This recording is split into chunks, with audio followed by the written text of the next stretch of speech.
ខំអូនកា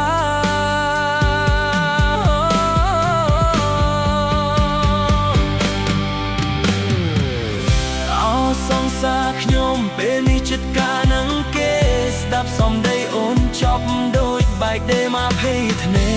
អារម្មណ៍ពេលនេះឈឺចាប់តែជូនព័ត៌មានមេបងមិនអីទេមានស្នេហ៍ទៅយកគេចង់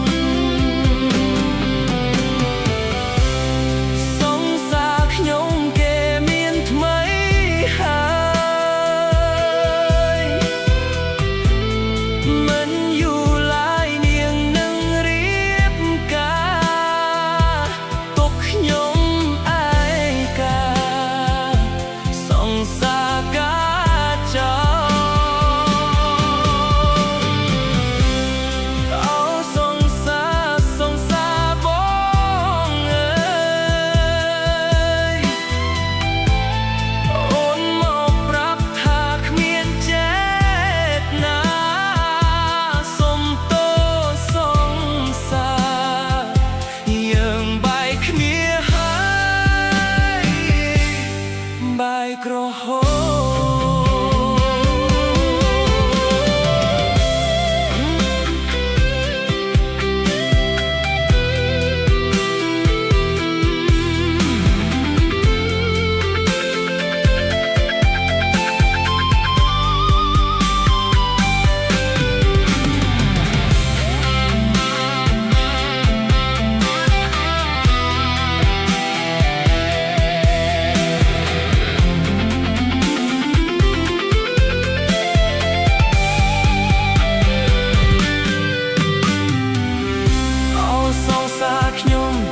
ចិត្តការនឹងគេស្ដាប់សំដីអូនចប់ដោយបែកដេមកភ័យធ្នេ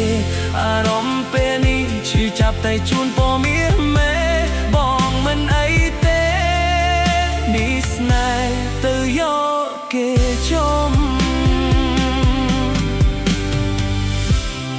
សងសាខ្ញុំគេមានថ្មី